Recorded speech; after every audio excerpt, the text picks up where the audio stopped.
sur les 5 ans qu'une manifestation de l'opposition se tient dans les rues sans être réprimée dans le sang.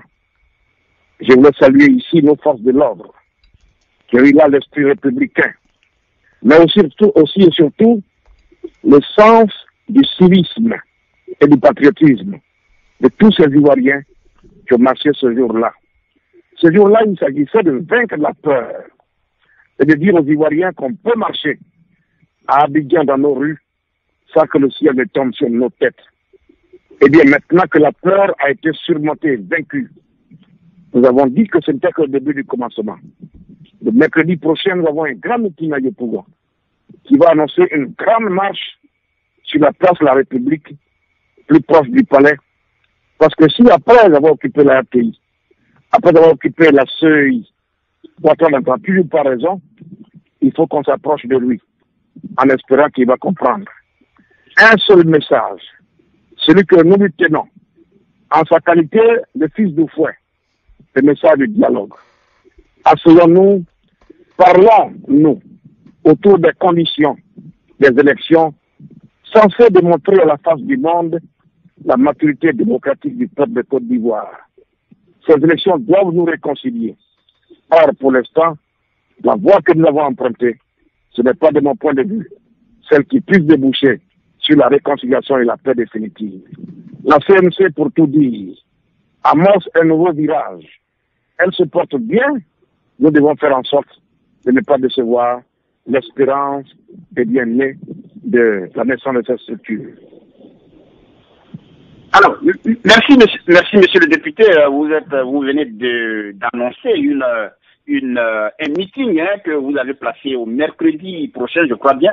Alors, il y a beaucoup de vos compatriotes qui ne comprennent pas tellement pourquoi vous avez l'habitude, justement, au sein de cette coalition-là, de faire vos meetings des jours ouvrables, quand vous-même, vous savez que, effectivement, le pouvoir est en train de suivre de près tous les Ivoiriens, par exemple, qui pourront se retrouver dans les rues des jours ouvrables. Alors, pourquoi vous faites les meetings des jours ouvrables?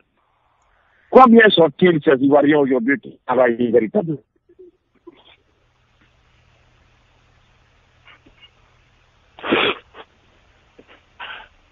Allô? Allô?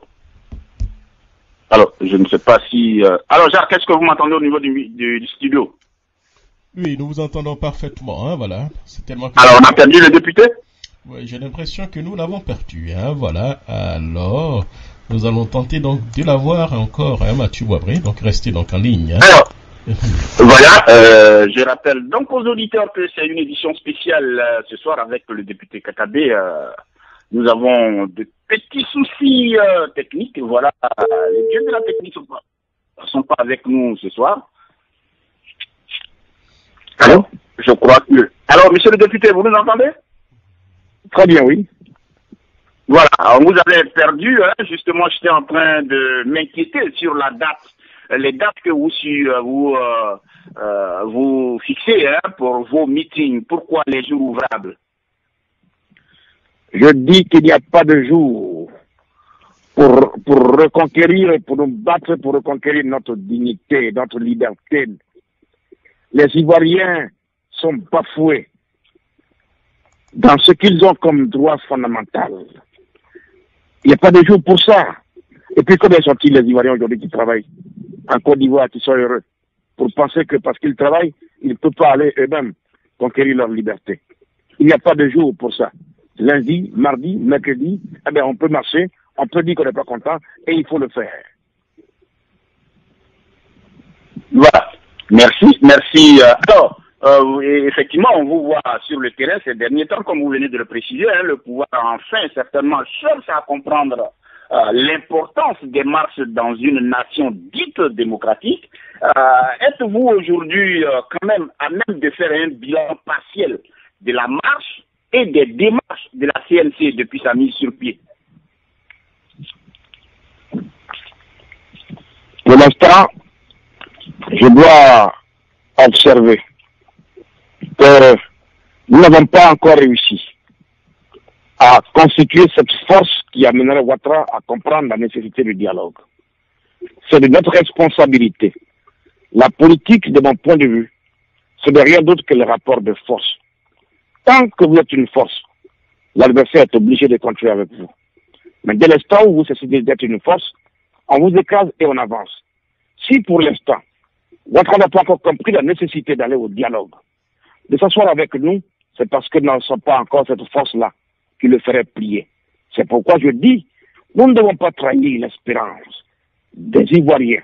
Nous devons nous ressaisir, nous mettre à l'étrier, faire en sorte que justement l'équilibre soit tenu, de sorte qu'on aille au dialogue. Le dialogue qui sauve et qui sauve des vies. Voilà, merci monsieur le député. Il y a comme ça des informations qui nous parviennent qui font état d'une candidature unique de la CNC et de la création prochaine d'une grande coalition regroupant par exemple les 9 candidats de l'opposition au sein d'un front démocratique uni contre le président Ouattara. Alors on ne sait pas si ce sont là des projets que vous vous employez à réaliser ou alors c'est juste des rumeurs. Les 9 candidats sont en discussion. Et l'idéal, justement, c'est que nous puissions nous asseoir pour faire le point et retenir les questions qui peuvent nous mettre ensemble. L'union faisant la force, si 9 candidats sur 10 se mettent ensemble pour prendre une position, je pense que ça peut être une position qui compte. Donc les 9 candidats sont en discussion. À quoi ça va aboutir? Je ne saurais vous le dire maintenant. Pour le reste, la Côte d'Ivoire démocratique doit aller de l'avant. Je ne suis pas pour le recul démocratique. L'espérance démocratique dès les années 90 de nos dévanciers doivent être maintenues, poursuivies. Je ne suis pas, moi, favorable aux idées qui portent sur les candidatures uniques, sur les pensées uniques et les partis unifiés. C'est justement là l'objet de mon désaccord avec mon père Henri Konan Bédié et le PDCI RDA. On veut assujettir au RDR et à l'ensemble pour faire sa volonté. Je ne peux donc pas quitter le PDCI pour ces raisons-là et puis venir être adepte de la même théorie à la CNC. Ça n'a pas de sens. Nous sommes 3 candidats, Charles Konan Bani, Madou Koulibaly, Kwadjo Konan Bertin. Pour l'instant, les 3 candidatures n'ont pas trouvé un consensus pour en dégager une, alors retenez qu'au moment où nous parlons, nous sommes 3 candidats au sein de la CNC. Voilà ce qui est clair. Merci, monsieur le député. La liaison est tellement mauvaise. On va aller très rapidement pour vous laisser le temps de vous occuper de votre campagne. Alors, contre toute attente, on sait que les candidats à l'élection présidentielle viennent d'être appelés pour bénéficier de cette manne de 100 millions chacun en vue de mener sa campagne. Alors, on nous parle d'un don du président Ouattara, mais quand on voit de près, ça n'obéit à aucune loi constitutionnelle ni électorale. Alors, quelle est votre attitude devant ces tapas-là? Ouattara est un habitué, ou du moins, il est habitué à piétiner notre constitution. La constitution ivoirienne, bon, ça ne dit absolument pas grand-chose. Effectivement, le texte qui nous a été produit est clair.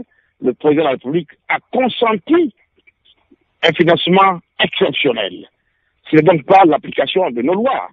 Sinon, sur quelle base Ouattara nous donne à nous 100 millions de francs CFA pour notre campagne, pendant que ce montant-là est celui que dépense chaque jour son directeur de campagne, par exemple. S'il considère que c'est une avance qu'il nous donne pour le carburant de la semaine, d'accord, mais il faut justement, c'est pour ces raisons-là que nous appelons au dialogue. Il faut qu'on s'asseye et qu'on dise sur quelle base on détermine le montant pour financer les candidatures, puisque la loi le prévoit.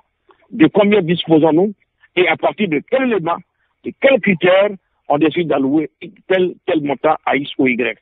Ouattara ne peut pas donner 100 millions à ses adversaires pendant que lui dépense 500 millions chaque jour. Alors, une manière de nous dire que personne n'a accepté cette somme-là jusqu'à présent au sein de la CNC, c'est ça? Il faut être honnête. Nous avons reçu le courrier, nous ne sommes pas encore opposés, même si on n'a pas encore reçu les sous, mais ce n'est pas son argent, c'est l'argent des Ivoiriens. Si c'est une avance, il n'y a pas de raison qu'on ne le prenne pas. Voilà. Merci, monsieur le député. Alors, est-ce qu'on peut avoir rapidement un mot sur ce que vous êtes en train de dire, parce que apparemment vous retenez votre candidature. Est-ce qu'on peut avoir un mot sur les grandes lignes du projet de société que vous présentez aux Ivoiriens, là où vous passez? Le samedi prochain, c'est-à-dire le 10, je ferai connaître mon projet de société, mon programme de gouvernement. Parce qu'il me semble que, justement, on fait croire que les adversaires de Ouattara ne disposent pas de projet. Eh bien, comment peut-on prétendre gérer un pays comme la Côte d'Ivoire, les mêmes nuits, sans projet, sans idée? Alors le samedi, j'invite les Ivoiriens, nombreux, ceux qui sont à Abidjan, en Côte d'Ivoire, à venir au Palais des Sports de Treichville pour écouter mon projet de société. En réalité, croyez-moi, comment je ferai un constat simple aux Ivoiriens? Vous voyez, les pays asiatiques, ils n'ont rien, ces pays-là.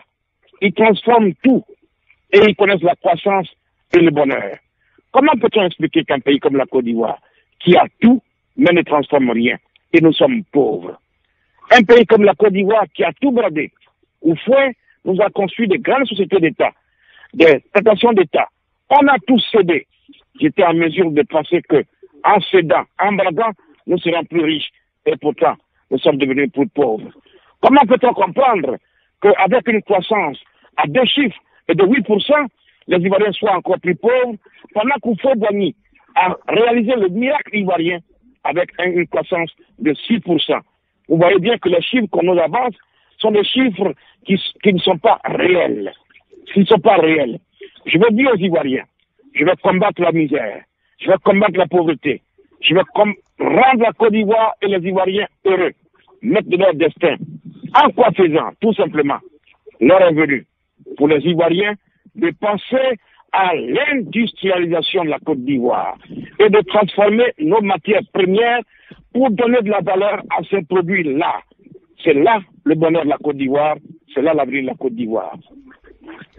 Mais pour transformer, ça suppose qu'il faut créer des usines dans un pays comme la Côte d'Ivoire. Il faut le deuxième axe de mon projet. Le premier axe, c'est-à-dire, eh bien, la transformation de nos matières premières. Le deuxième axe, c'est la défiscalisation.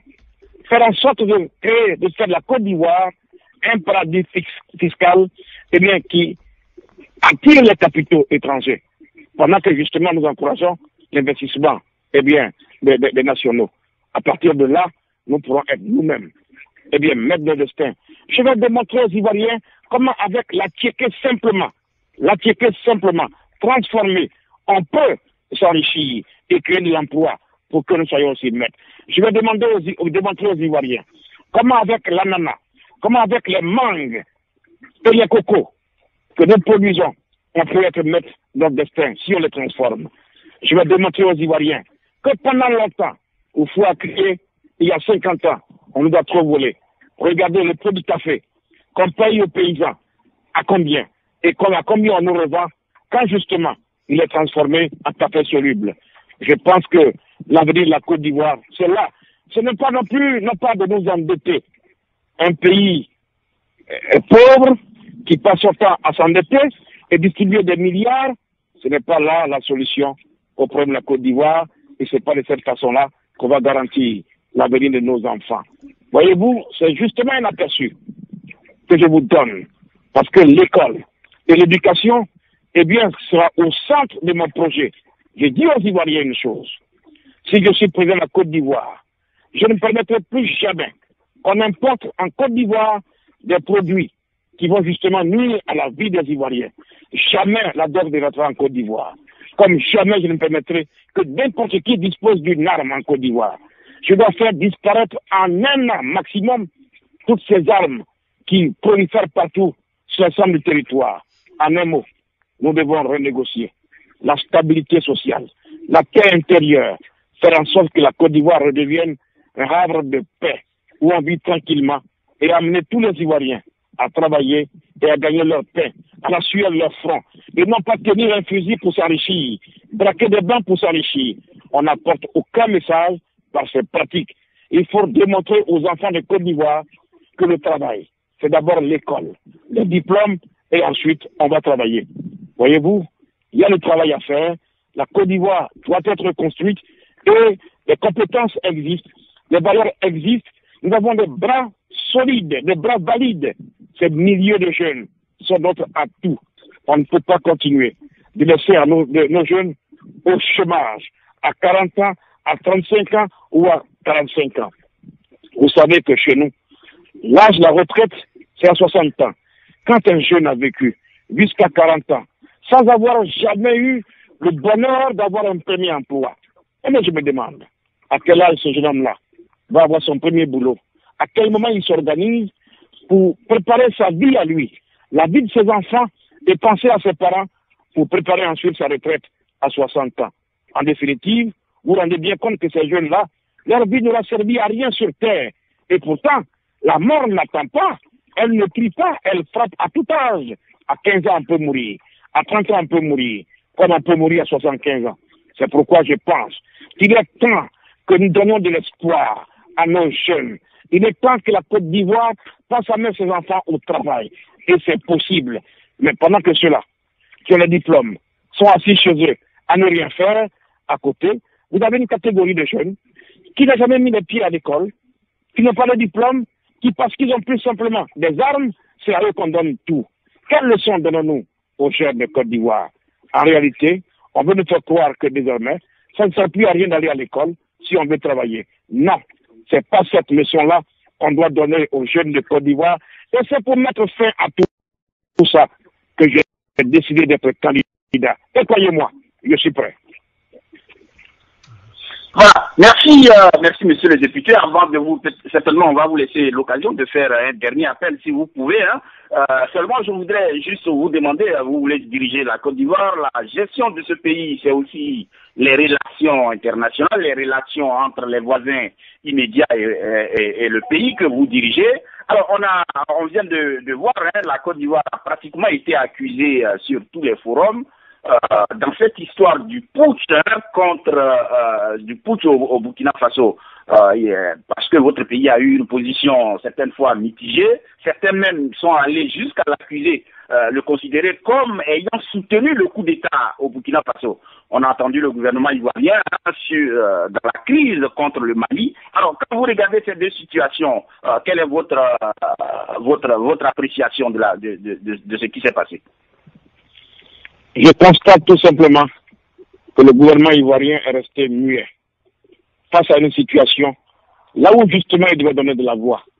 C'est l'occasion pour moi de saluer le vaillant peuple burkinabé qui est en train de se construire une dignité devant nous tous. Il mérite bien son appellation de peuple intègre. Le Burkina est en train de faire sa révolution, sa mue démocratique, avec des enseignements majeurs qu'il donne au reste de l'Afrique.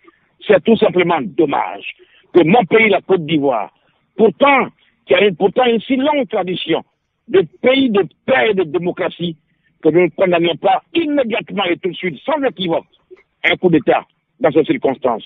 Eh bien, le gouvernement peut avoir des explications à donner aux uns et aux autres, mais je pense que la Côte d'Ivoire a trop souffert.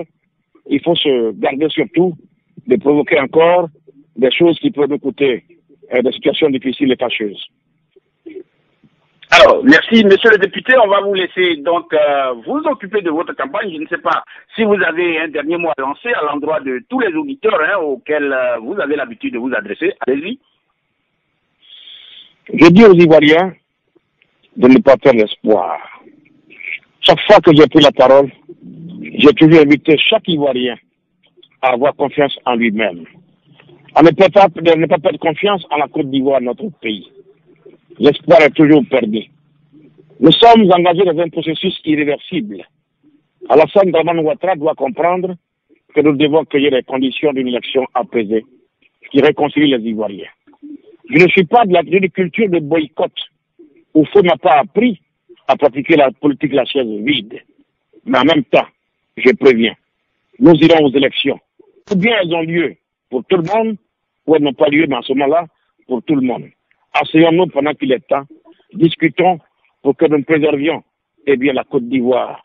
C'est tout ce que je peux demander. Pour l'instant, pas autre chose, parce que je ne sais pas décréter de chien-lit.